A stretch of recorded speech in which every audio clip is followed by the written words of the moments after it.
आप सभी का स्वागत है आपके अपने YouTube चैनल में। हम लोग देख रहे हैं फिजिकल एजुकेशन का प्रीवियस ईयर शॉर्ट क्वेश्चन। तो आज का टॉपिक है रेस्पिरेटरी सिस्टम। चलिए शुरू करते हैं हम लोग। फेफड़ों की क्षमता का साधारणतः मापा जाता है, तो किससे मापा जाता है? तो स्पायरोमीटर द्वारा। चलिए नेक्स्ट क्वेश्चन देखते हैं हम लोग। नाक, ग्रसनी, स्वर यंत्र, त्वरास नली, बड़काई एंड फेफड़े ऐसे अंग क्या होती है? ये अंग होती है श्वसन। श्वसन तंत्र से जुड़ा होता है ये। चलिए नेक्स्ट क्वेश्चन देखते हैं हम लोग। विश्राम परिस्थितियों में प्रत्येक सांस के साथ फेफड़ों से लगभग कितनी हवा अंदर और बाहर जाती है? जब हम लोग आराम करते हैं तो हमारे शरीर से नाक के द्वारा कितने हवा अंदर और बाहर जाती है? तो इसका आंसर हो जाएगा 500 ml। चलिए नेक्स्ट क्वेश्चन देखते हैं हम लोग। उंगलियों के जोड़ों को कहा जाता है? तो हिंग ज्वाइंट कहा जाता है। नेक्स्ट क्वेश्चन देखिए। फेफड़ों के वायु कोश किस ऊतक के बने होते हैं? तो फेफड़ों के वायु कोश जो है उपकला ऊतक के बने होते हैं। नेक्स्ट क्वेश्चन देखिए।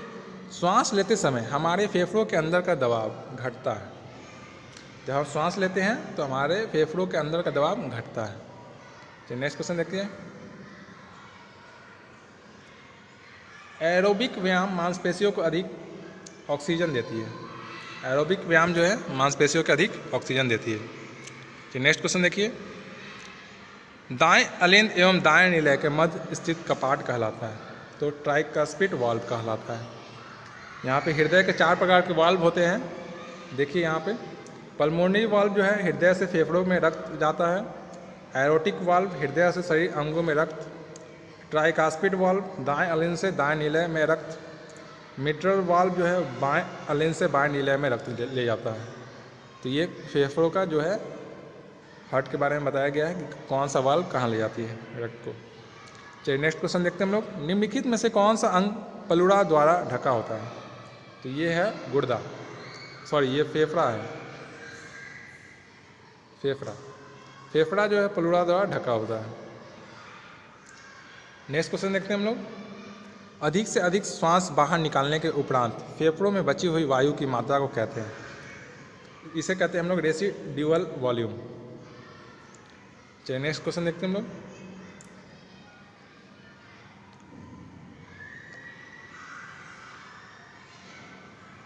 किसी व्यक्ति को फुसफुसीय स्वतंत्र लिंग पर निरपेक्ष डैश पर निर्भर करता है? तो किस पर निर्भर करता है?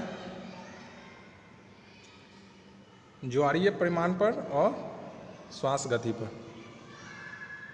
नेक्स्ट क्वेश्चन देखते हैं हम लोग। टाइडल वॉल्यूम होता है? टाइडल वॉल्यूम क्या होता है? तो टाइडल होता है 1/10 पूर्ण फुसफुस वॉल्यूम। नेक्स्ट क्वेश्चन देखते हैं। उस प्रक्रिया को जिसमें पसलियों और डायफ्राम की पेशियां सिकुड़ती है, डायफ्राम चपटा होकर वक्ष गुहा को आयतन अधिक देता है, इसे क्या कहते हैं? तो अंतःश्वसन। नेक्स्ट क्वेश्चन देखते हैं। VO2 मैक्स के मापने की इकाई क्या होती है? तो मिली प्रति किलोग्राम प्रति मिनट। नेक्स्ट, व्यायाम के दौरान प्राण वायु का आयतन कितना होता है? तो व्यायाम करते हैं तो उस समय प्राण वायु का 3000 मिलीलीटर प्रति मिनट। नेक्स्ट क्वेश्चन देखिए। साधारण वायु में ऑक्सीजन का प्रतिशत होती है? तो साधारण वायु में ऑक्सीजन का प्रतिशत कितनी होती है? 21%। यहाँ पे दिखाया गया है ऑक्सीजन की मात्रा 21%, नाइट्रोजन 78, कार्बन डाइऑक्साइड 0.03। और जब हम लोग ये ऑक्सीजन लेने की है और जब हम लोग बाहर कर निकालते हैं सांस को, ऑक्सीजन को जब हम लोग कार्बन डाइऑक्साइड के माध्यम से, तो ये 21% जो ऑक्सीजन है ये 16% हो जाता है। मतलब कि 4% का डिफरेंस हो जाता है। चलिए नेक्स्ट क्वेश्चन देखते हैं हम लोग।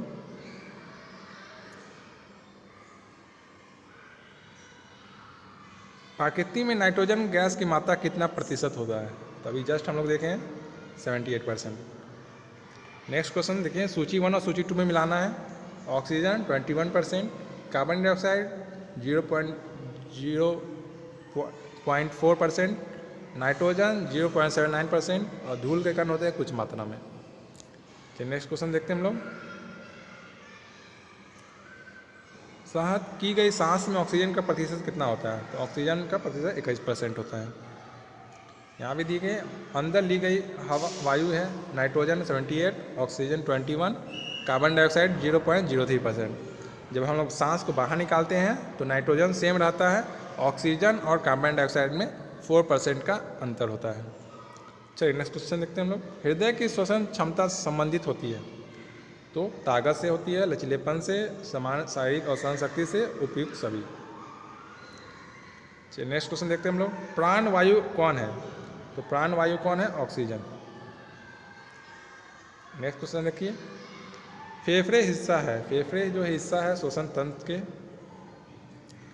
नेक्स्ट, खेल मैदान में एथलीट के हृदय के धड़कन की दर जानने के लिए किस उपकरण का प्रयोग करते हैं?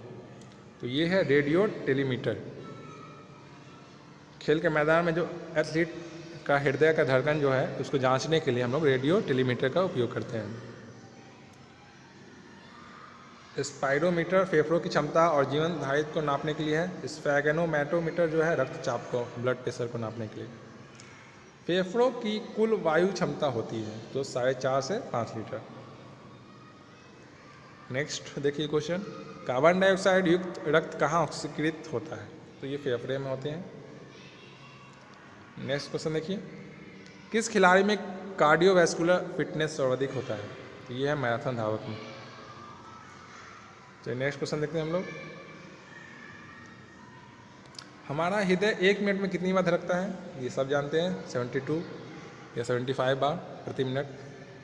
मुख्य श्वसन अंग कौन सा है? फेफड़ा। नेक्स्ट क्वेश्चन देखिए। बोलने में श्वसन क्रिया का कौन सा भाग जिम्मेदार होता है? जब हम बोलते हैं तो लैरिंग्स जिम्मेदार होता है जब हम बोलते हैं तो श्वसन अंग। सिद्धांत और व्यवहार में वक्ष का मतलब होता है चेस्ट का सही मापन लेना चाहिए तो समान श्वसन के अंत में। नेक्स्ट क्वेश्चन देखिए। एक व्यक्ति में ट्रैकिया की लंबाई लगभग कितनी होती है? तो 10 सेंटीमीटर। ट्रैकिया की लंबाई 10 सेंटीमीटर। नेक्स्ट क्वेश्चन देखिए। जब श्वास लिया जाता है तो वायु में ऑक्सीजन की मात्रा 20% है तो श्वास छोड़ने में वायु की मात्रा क्या होगी? तो ये हो जाएगी 16%। हमने बताया था कि 4% का डिफरेंस हो जाता है, सांस लेने में और सांस छोड़ने के अंतर में 4% का डिफरेंस होता है। यहाँ भी दिखाया गया है। अंदर ली गई वायु में नाइट्रोजन सेम रहता है दोनों में। ऑक्सीजन में अंदर जब हवा लेते हैं, वायु लेते हैं तो 21% आता है और जब सांस बाहर निकालते हैं तो 16% होता है।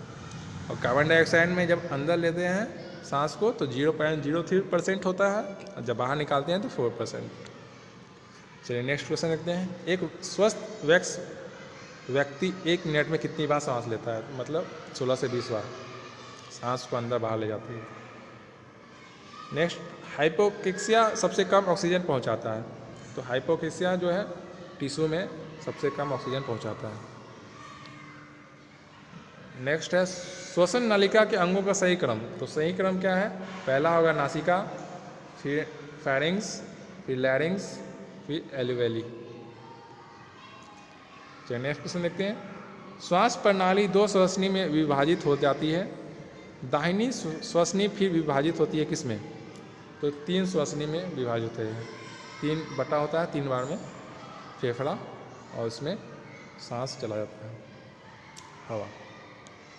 नेक्स्ट क्वेश्चन देखिए। श्वसन केंद्र यहाँ स्थित है तो मज्जा में स्थित है। नेक्स्ट, एल्वियोली का पृष्ठतान कम कर देर होने वाले से बचने का कौन सा द्रव शामिल होता है? तो सर्फाक्टेट जो है शामिल होता है एल्वियोली में पृष्ठ तनाव को कम करने में। नेक्स्ट है, हमारे फुसफुस कुल औसत पृष्ठ विस्तार कितना है? तो 75 स्क्वायर मीटर होता है। नेक्स्ट देखिए। 1 मिनट में श्वसन किए गए वायु का लगभग परिमाण कितना होता है? तो 1 मिनट में श्वसन किए गए वायु के लगभग 7 लीटर होता है। नेक्स्ट क्वेश्चन देखिए। डैश स्ट्रोक आयतन तथा हृदय गति का उत्पादन। तो कार्डियक आउटपुट। नेक्स्ट, ये आज आपका 407 तक आपका वीडियो है। नेक्स्ट वीडियो में हम लोग इससे आगे का हम लोग रेस्पिरेटरी सिस्टम पे ही करेंगे। ओके, ये भी फिजिकल एजुकेशन का प्रीवियस ईयर है। Okay, good by two all of you, have a nice day.